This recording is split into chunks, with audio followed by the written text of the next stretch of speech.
আযনাবা কানাত নুকতাতুন সাওদাউ ফি কলবি ফাইন তাবা ওয়াস্তাগফারা সুকিলা কলবুহু ওয়া ইন যাদাত হাত্তা তাআলা কলবুহু ফাযালিকুম রানুল লাযী যাকারাল্লাহু তাআলা কাল্লা বাল রানা আলা কুলুবিহিম মা কানু ইয়াকসিবুন। রাওয়াহু তিরমিজি। আল্লাহু আকবার বলেন। সুনানে তিরমিজির হাদিস, রাইসুল মুহাদ্দিসিন আবু হুরায়রা রাদিয়াল্লাহু তাআলা বর্ণনা করেন, রাসূলুল্লাহ বলেন, ইন্নাল মুমিনা ইযা আযনাবা, যখন কোন ঈমানদার একটা গুনাহের কাজ করে, কানাত নুকতাতুন সাওদাউ ফি কলবি, সঙ্গে সঙ্গে তার কলবের উপর একটা কালো দাগ পড়ে যায়। নাউযুবিল্লাহ।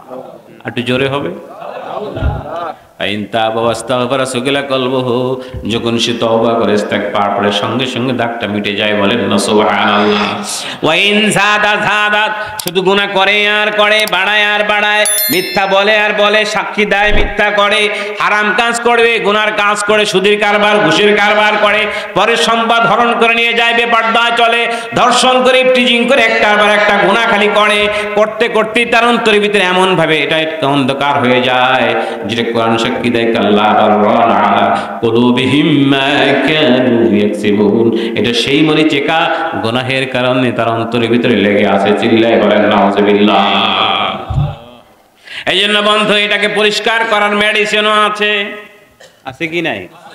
عن عبد الله بن عمر رضي الله تعالى عنه أنه كان يقول لكل شيء سقالة وسقالة القلوب ذكر الله وما من شيء أنزع من عذاب الله من ذكر الله رواه البيهقي। الله أكبر।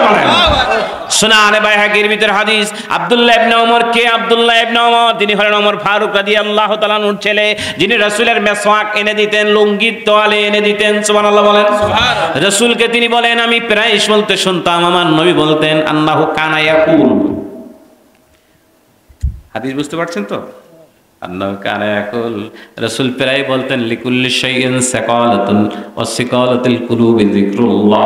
প্রত্যেকটা বস্তু পরিষ্কার করার জন্য মেডিসিন আছে, যেমন বাসন, সাবান আছে, কাপড় চোপড় পরিষ্কার করার জন্য, বাসন পরিষ্কার করার জন্য যেরকম ভীম আছে, লোহার জং পরিষ্কার করার জন্য যেরকম র্যাপ আছে কি নাই? আছে। বাম দিকে 2 আঙ্গুল নিচে এক টুকরা গোশত আছে, এটার পরিষ্কার করার জন্য একমাত্র মেডিসিন আল্লাহর জিকির। কার জিকির? কার জিকির?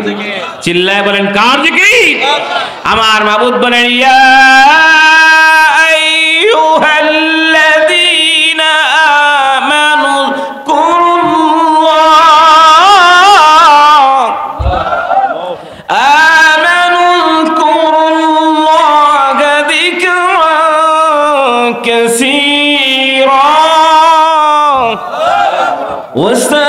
وسبحوه بكرة وأصيلا।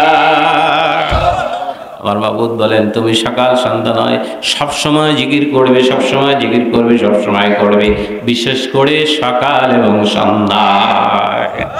কি বলেন, ঠিক না? সব সময় জিকির করবে, কিন্তু বিশেষ আখসুল খাস করেছেন সকাল এবং সন্ধ্যায়। বলেন না সুবহানাল্লাহ।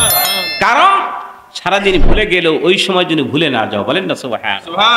নামাজ পড়া কি কথা কয় না? নতুন শুনতেছেন নাকি? তাহলে কথা বলছেন না কেন? হুজুর আবার কি কয়ে বসে, ফরজ না ওয়াজিব কয়? কি বলেন, ঠিক না? নামাজ পড়া কি সন্দেহ আছে নাকি? ঈমান থাকবে? সন্দেহ থাকলে ঈমান থাকবে? হুজুর মুসলমান কয় কি, হুজুর নামাজ না পড়লে কি ঈমান ঠিক আছে?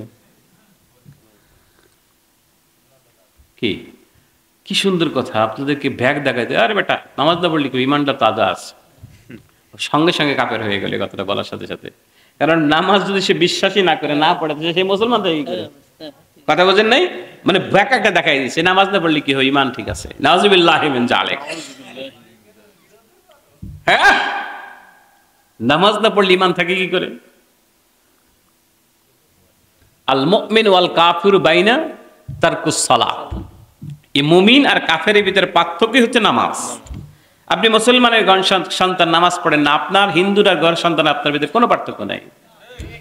সহজ হিসাব বন্ধু। আপনি না পড়লে আপনার গায়ে লাগবে, আর যদি পড়েন আপনার গায়ে লাগবে না কথাগুলো। কি বলেন, ঠিক না?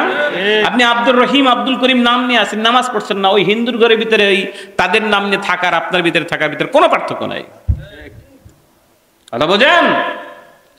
একটা নিষ্পাপ প্রাণী কুকুর, যাকে আমরা নিকৃষ্ট প্রাণী বলি, এই কুকুরটাও সকালবেলা উঠে আল্লাহর কাছে পানা চায়, আল্লাহ কোনো বেনামাজি যেন আমার চোখের সামনে না পড়ে। তাহলে বেনামাজি কত বড় ভয়ঙ্কর, কি বলেন ঠিক না? বেনামাজি নয় কখনো সাচ্চা মুসলমান, বেনামাজি কখনো সাচ্চা মুসলমান হতে পারে না, কি বলেন ঠিক কি না? এই জন্য গুনাহ হয়ে যাচ্ছে, গুনাহ হচ্ছেই আমাদের। কি কারণে জানেন? এই একটা বিষয় যে একজন ভাই বলতেছেন জিকির লাগবে, ইনশাআল্লাহ লাগবে। কারণ কোরআন খুলে দেখেন, আপনি যদি পড়তে পারেন তাহলে 82 জায়গায় নামাজের কথা বলা হয়েছে, কিন্তু 120 জায়গায় জিকিরের কথা বলা হয়েছে। আর যদি আপনি আরো ঘাটেন তাহলে 500টি আয়াতের ভিতরে স্পষ্ট ভাবে নাই কেনায়াতান ইশারাতান জিকিরের কথা বলা হয়েছে। কারণ কি? আচ্ছা বলুন তো, মূল মাকসাদটা কি আমাদের? আল্লাহকে ডাকা। কি নামাজ পড়তে যাই কি বাপরে ডাকতে, দাদারে ডাকতে, চাচারে? আল্লাহকে। এখানে আসছেন কাকে ডাকার জন্য? আল্লাহকে। সব জায়গায় মাকসাদটাই হচ্ছে আল্লাহকে ডাকা। মানুষ ডাকে না কেন? এই জায়গাটা জং পড়ে থাকার কারণে। একজন মানুষ মিথ্যা বলে কখন? যখন এখানে ময়লা থাকে। একজন মানুষ চুরি করে কখন? যখন এখানে ময়লা থাকে। একজন মানুষ জিনা করে কখন? যখন এখানে ময়লা থাকে। একজন মানুষ পরের সম্পদ খায় কখন? যখন তার এখানে ময়লা থাকে। এটা যদি পরিষ্কার থাকে বাধা দিবে। কারণ আমার রাসূল বলেছেন তা'বুদাল্লাহা কাআন্নাকা তারাহু ফাইন লাম তাকুন তারাহু ফাইন্নাহু ইয়ারাক। এমনি ইবাদত করো যেন তুমি আল্লাহকে দেখো। বলেন না সুবহানাল্লাহ। আর যদি দেখার চোখ না থাকে তাহলে এতটুকু বিশ্বাস করো যে আল্লাহ তোমাকে দেখতেছেন। কি বলেন ঠিক না? আচ্ছা আল্লাহ দেখছেন যদি এটা ব্রেনে আসে, লোকটা ওজনে কম দিতে পারবে? কথা বলে না। আল্লাহ দেখতেছেন, ওই লোকটি ওজন কোনো কিছু দেওয়ার সময় কম দিতে পারবে? চুরি করতে পারবে? নামাজে তাড়াহুড়া করতে পারবে? আল্লাহ দেখতেছেন। আল্লাহু আকবার বলেন।